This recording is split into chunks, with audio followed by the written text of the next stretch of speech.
Richard Yates's debut novel, Revolutionary Road, hit the shelves in 1961, swiftly gaining recognition as a finalist for the prestigious National Book Award in 1962, alongside Joseph Heller's Catch-22 and Walker Percy's The Moviegoer, the latter clinching the prize. Prior to this literary feat, Yates had honed his writing craft as a journalist and ghostwriter, notably penning speeches for John F. Kennedy post his service in the U.S. Army during World War II. In a candid 1976 interview with the literary journal Plowshares, Yates reflected on the novel's underlying critique of 1950s American society, characterized by a pervasive yearning for conformity and an unsettling willingness to sacrifice authenticity for a false sense of security. Fast forward to 2008, and Sam Mendes immortalized Yates's narrative with a film adaptation bearing the same title, featuring stellar performances by Leonardo DiCaprio and Kate Winslet. At the heart of Revolutionary Road are Frank and April Wheeler, a young couple navigating the challenges of suburban life in Connecticut. Frank finds himself tethered to a seemingly temporary job at Knox Business Machines in New York City, a position that bears familial weight due to his father's prior employment with the company, fraught with unresolved tensions. April's upbringing mirrors her husband's complexity, marked by familial disconnection and a fleeting pursuit of an acting career. Their bohemian aspirations collide with the responsibilities of parenthood, altering the trajectory of their lives irrevocably. The novel's opening chapter unveils the intricacies of their existence against the backdrop of the Laurel Players, a local theater troupe in which April takes center stage. As they rehearse Robert E. Sherwood's The Petrified Forest, the play serves as a poignant parallel to the unfolding drama in their own lives. Amidst the anticipation of the opening night, the community rallies behind the troupe, setting the stage for what promises to be a captivating performance, mirroring the hope and anticipation that pervades their suburban enclave.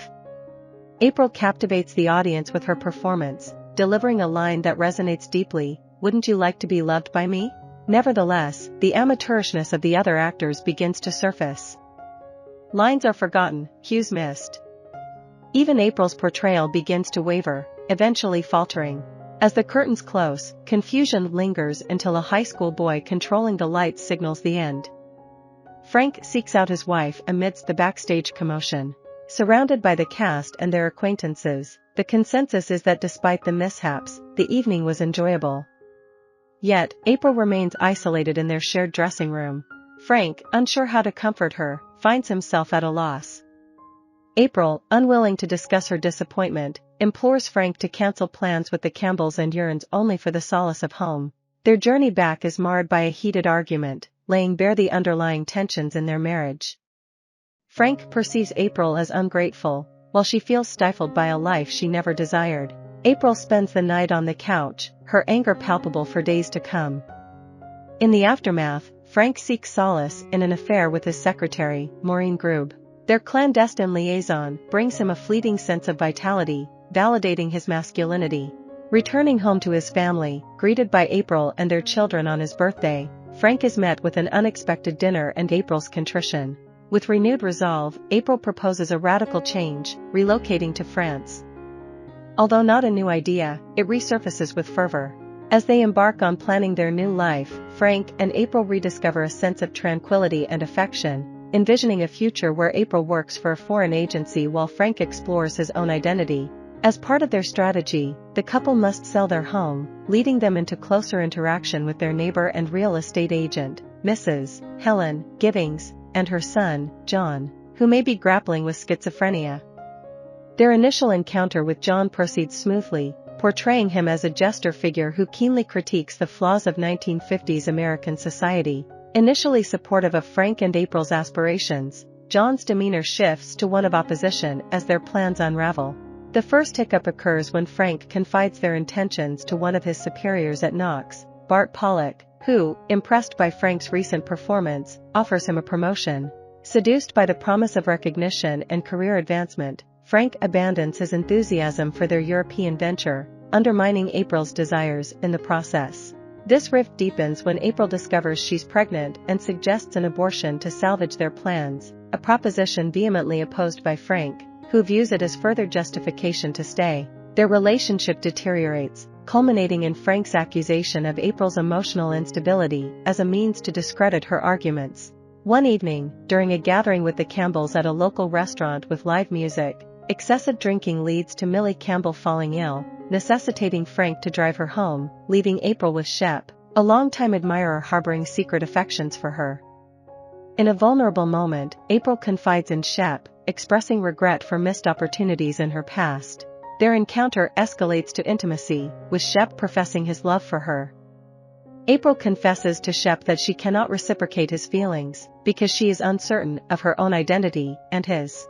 As tensions escalate between Frank and April, their strained relationship is further exacerbated by a final confrontation with John, whose cutting remarks leave Frank emotionally wounded upon realizing why their plans to move to Europe have been abandoned.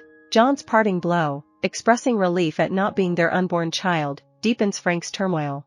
In a moment of painful honesty, Frank confesses his affair with Maureen Grube to April, revealing that it has recently, and definitively, ended. In turn, April admits she never truly loved Frank, rendering his infidelity emotionally inconsequential to her. The following day, amidst their most volatile argument yet, April assumes the guise of a devoted wife, preparing breakfast and feigning interest in Frank's job before he departs for work, the children under the care of the Campbells. Alone at home, April proceeds with preparations for an abortion, leaving a note for Frank absolving him of guilt regardless of the outcome. Complications arise during the procedure, prompting April to call for an ambulance. Millie Campbell witnesses the ambulance's departure and notifies Shep, who then contacts Frank. Together, they rush to the hospital, only to find April undergoing emergency surgery. Tragically, she does not survive. Following April's untimely death, Frank sells their house and relocates back to the city, where he now works for Bart Pollock Associates. A mere shadow of his former self, Frank's existence is devoid of the vitality and purpose he once possessed. Meanwhile, a new couple takes up residence in Frank and April's former home, a development met with approval from Mrs. Givings, who enthusiastically shares her sentiments with her husband, Howard, who, as usual, tunes her out by switching off his hearing aid whenever she becomes too verbose. I hope you enjoyed this video. Leave a like if you did and be sure to subscribe. Thank you.